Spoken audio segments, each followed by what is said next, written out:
తెనాలి అనగానే అనిర్వచనీయమైన అనుభూతి కలుగుతుందని వివిధ రంగాల్లోని ప్రముఖులు తీసుకొచ్చిన కీర్తి ప్రతిష్టలే ఇందుకు కారణమని మాజీ ఎమ్మెల్యే అన్నబత్తుని శివకుమార్ అన్నారు. కళా సాహిత్య రంగాల్లో పట్టణానికి గల ఘన వారసత్వాన్ని భావితరాలకు అందించడం మనందరి బాధ్యతగా తెలిపారు. పట్టణానికి చెందిన డాక్టర్ వైఎస్ రాజశేఖర రెడ్డి నాటక కళా పరిషత్ 5వ జాతీయ ఆహ్వాన నాటక పోటీలను ఆదివారం రాత్రి స్థానిక తెనాలి రామకృష్ణ కవి కళాక్షేత్రంలో మాజీ ఎమ్మెల్యే అన్నబత్తుని శివకుమార్ జ్యోతి ప్రజ్వలనతో ప్రారంభించారు. ప్రారంభ సభకు అజో విభవ కందాలం ఫౌండేషన్ వ్యవస్థాపకులు అప్పజ్యోతుల సత్యనారాయణ అధ్యక్షత వహించారు. శివకుమార్ మాట్లాడుతూ రాబోయే రోజుల్లో ఈ కళా పరిషత్ రాష్ట్ర స్థాయిలో వెలుగొందేలా సహకరిస్తామని తెలిపారు. సుదీర్ఘ నాటక అనుభవం కలిగిన ఎన్ రవీంద్రారెడ్డి అప్పజ్యోతుల సత్యనారాయణతో వేదికను పంచుకోవడం సంతోషంగా ఉందన్నారు. సభాధ్యక్షులు అప్పజ్యోతుల సత్యనారాయణ డాక్టర్ వైఎస్ జీవన సాఫల్య పురస్కారం అందుకుంటున్న ఎన్ రవీంద్రారెడ్డి వంటి నాటకానికి అంకితమైన కళాకారుడు రాష్ట్రంలో మరొకరు లేరని తెలిపారు. నాటక కళల్లో ఆయనకు 69 ఏళ్ల అనుభవం ఉందన్నారు. 35 నాటికలు 20 నాటక ప్రదర్శనతో రాష్ట్రంలో ప్రపంచం సృష్టించిన నటుడు దర్శకుడు రవీంద్రారెడ్డికి సత్కారం సంతోషంగా ఉందన్నారు. రాష్ట్ర ప్రభుత్వ మాజీ సలహాదారు జ్వాలాపురం శ్రీకాంత్ తన ప్రసంగంలో కళా పోషణ తగ్గిపోతున్న నేటి రోజుల్లో పరిషత్ పోటీలను ఏటా నిర్వహిస్తున్న సంస్థను అభినందించారు. ఖజానా శాఖ హైదరాబాద్ ఉప సంచాలకులు జీవసుందర మాట్లాడారు. బడికి గుడికి కళలు అనుసంధానమైతేనే కళలు వెలుగొందుతాయని తెలిపారు. నాటక ప్రయోక్తులు కొల్లి మోహన్ రావు, డి రామకోటేశ్వరరావు, జొన్నల పేరిరెడ్డి, కల్లం వెంకటప్పారెడ్డి, కొంగర్ రాగమంజరి, షేక్ గోల్డ్ రహిమా తదితరులు మాట్లాడారు. అనంతరం గుంటూరుకు చెందిన నాటక రంగ ప్రముఖుడు ఎన్ రవీంద్రారెడ్డికి డాక్టర్ వైఎస్ రాజశేఖర రెడ్డి జీవన సాఫల్య పురస్కారం ప్రదానం చేశారు. తొలుత శ్రీ విజయదుర్గ నృత్యాలయ హైదరాబాద్ వెంపటి సత్యప్రసాద్ ఆరాధ్యుల తేజస్వి ప్రఖ్యా శిష్య బృందం కూచిపూడి నృత్యాంశాలను ప్రదర్శించారు. డాక్టర్ వైఎస్ విగ్రహానికి అతిథులు పుష్పాంజలి ఘటించారు. తొలిగా కళాహారతి, తరుమాలి వారి ప్రియమైన శత్రువు నాటిక ప్రదర్శించారు. ఆన్లైన్ యాప్ల రుణాల ఉచ్చులో చిక్కుకుంటే జీవితాలు నాశనమవుతున్న అంశాన్ని ఇతివృత్తంగా తీసుకున్నారు. ఉమా రచనకు నాట్యచారి ఎంవి రమణ దర్శకత్వం వహించారు. ప్రధాన పాత్రలో కుమార్ బాబు, రచయిత డి ఉమాశంకర్, దర్శకుడు ఎంవి రమణ, డి వినయ్, ఎం సౌమ్య నటించారు. సంగీతం సింహాద్రిపురం రమణ, భాష అనంతరం మైత్రి కళా నిలయం విజయవాడ వారి వాస్తవ నాటికను ప్రదర్శించారు. చివరిగా ఆరాధన ఆర్ట్స్ గుంటూరు వారి సరిగమప నాటికను ప్రదర్శించారు. గోవిందరాజుల నాగేశ్వరరావు ఈ నాటికను రచించగా నడింపల్లి వెంకటేశ్వరరావు దర్శకత్వం వహించారు. ప్రఖ్య చిల్డ్రన్స్ ఆర్ట్స్ థియేటర్, తెనాలి కళాకారుల సంఘం తెనాలి సంయుక్త ఆధ్వర్యంలో ఈ నాటిక పోటీలు నిర్వహించారు. పరిషత్ అధ్యక్షులు ఆరాధ్యుల కన్నా, ప్రధాన కార్యదర్శి అద్దెపల్లి లక్ష్మణ శాస్త్రి, కోశాధికారి పిట్టు వెంకట కోటేశ్వరరావు పర్యవేక్షించారు.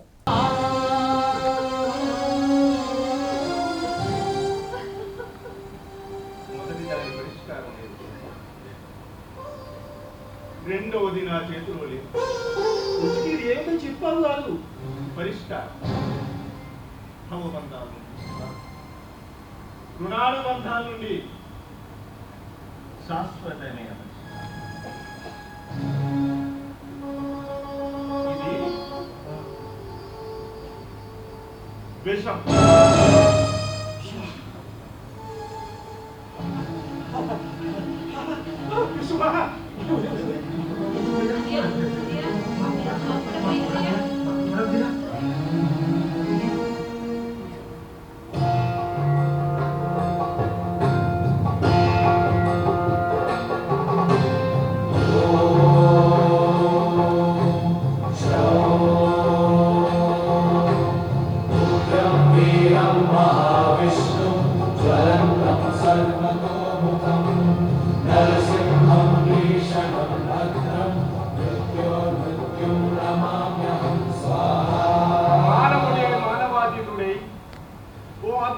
రాక్షసాకృతిగా మారి కొందరి ఆర్థిక బలహీన క్షణాలు ప్రతిగట్టి ఆదుకుంటానంట.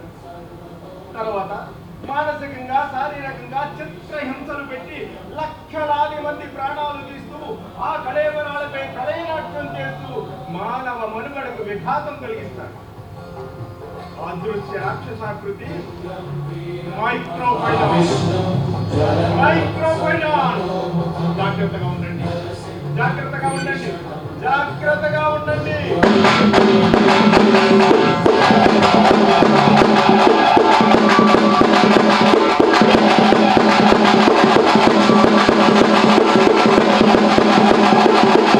ఇక్కడ ఉన్న మా మిత్రులు చాలామంది ఉన్నారు, నన్ను తెలిసిన వాళ్ళు, నా నాటకాలు ఎరిగిన వాళ్ళు, నేనేంటో అర్థమైన వాళ్ళు చాలామంది ఉన్నారు.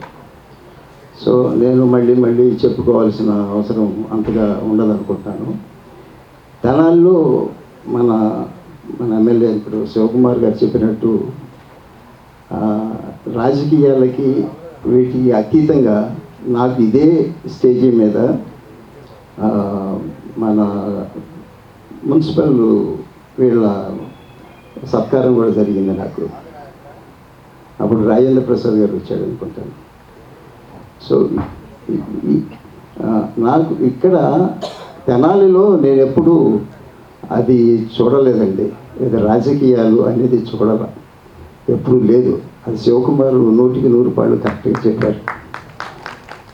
ఎందుకంటే కళలకు రాజకీయాలు ఏమిటండి, అర్థం లేదు. వైఎస్ ఒక ప్రపంచం. వైఎస్ రాజశేఖర్ రెడ్డి అంటే ఏదో 4 అక్షరాలు 6 అక్షరాలు కాదు. ఆయన కోట్లాది మంది జనం గుండెల్లో గూడు కట్టుకున్న మనిషి. ఆయన పోతే కొన్ని గుండెలు ఆగిపోయి కొన్ని వందల మంది అలా చచ్చిపోయిన సంఘటన. డెఫినెట్గా రాబోయే రోజుల్లో మంచి రోజులు వస్తాయి. దీన్ని నిజంగా చెబుతున్నాను, ఇప్పుడు చెబుతున్నాను. రాబోయే రోజుల్లో దీన్ని స్టేట్లోనే నెంబర్ 1 నాటక కళా పరిషత్ తెచ్చింది. అంత అనుమానం వెళ్ళాం. సో ఫస్ట్ పెట్టిందే తెనాల్లో. ఇది నేను చెప్పినప్పుడు కూడా జగన్మోహన్ రెడ్డి గారు రాబోయే రోజుల్లో దీన్ని ఒక మంచి దీనిగా తీసుకురావడానికి కూడా ప్లాన్ చేస్తున్నాం. డెఫినెట్గా రాబోయే రోజుల్లో ఈ స్టేట్లోనే ఒక మంచి పరిషత్తుగా దీన్ని తీసుకొచ్చి దీనికి ఒక ఐడెంటిటీని క్రియేట్ చేసే విధంగా రాష్ట్ర వ్యాప్తంగా ఒక మంచి ఐడెంటిటీని తీసుకొచ్చే విధంగా కూడా చేస్తాం. డెఫినెట్గా చేస్తాం. ఈ ప్రాంత ప్రజలుగా అందరం కూడా ఆదరించాలని కోరుతున్నాం. ఏముందబ్బా, రాజకీయ నాయకుడికి కళాకారుడికి 2 తప్పెట్లేగా, అంత మించి ఏముంటాం. రాజకీయ నాయకుడు ఏం కోరుకుంటాడు, నా ముందున్నాడు, నేను మాట్లాడితే తప్పెట్లు కొడితే ఆనందపడతాడు. ఒక కళాకారుడు ఏం కోరుకుంటాడు, వాడు చేసిన నాటికి మంచి స్పందన వచ్చి తప్పెట్లు కొడితే ఏళ్ళ వేస్తే వాడు ఇంకా బ్రహ్మాండం చేస్తాడు. తర్వాత వాళ్ళ వ్యక్తిగత జీవితాల్లో చూస్తే చొక్కా ఇప్పితే బండీలకు అన్నీ చినుగుళ్ళే ఉంటాయి. ఎవడు పావుకండి వ్యక్తిగత జీవితాలు చూస్తే ఆదరణ. ఈరోజు నిజంగా ఈ పరిషత్ 4 రోజులు ఈ ప్రోగ్రాం ఇంత ప్రోగ్రాం పెట్టిందంటే పెడుతుందంటే దీని వెనకమాల ఎంత కష్టం ఉంది. ఇటువంటి ఈ యొక్క కార్యక్రమాలను వీరు దిగ్విజయంగా 5వ వార్షికోత్సవంలో అడుగుపెట్టడం నిజంగా శుభాభినందనలు తెలుపుతూ, ఈ కార్యక్రమానికి వచ్చేసి నేను ఇంతకుముందు మనం చూసాం కార్యక్రమాన్ని. ఈ నాటికను మైక్రో ఫైనాన్స్ అనే ఒక దీనిని మన ప్రజలకందరికీ ఒక సందేశాన్ని అంటే ఎంత బాగా ఇచ్చారు. ఈ నాటికను నేను ఇంత ఫస్ట్ నుంచి చూడడం అనేది నేను ఫస్ట్ టైం నాటికలు. ఎందుకంటే మా పక్క రాయలసీమలో గయోపాఖ్యానాలు, మన కురుక్షేత్రాలు, ఇటువంటి కార్యక్రమాలన్నీ పెద్దవన్నీ చూసేవాడిని. ఈ నాటిక అనేటువంటిది నేను ఫస్ట్ టైం ఈరోజు కూర్చొని నిజంగా చాలా ఆనందమైంది. ఆ నాటికలో పాల్గొన్నటువంటి కళాకారులకు అందరికీ కూడా నా హృదయపూర్వక అభినందనలు తెలియజేస్తున్నా. ఎందుకంటే ఈరోజు చూడడము చాలా ఆనందంగా ఉంది. ఈరోజు ఈ కళాకారుల మధ్య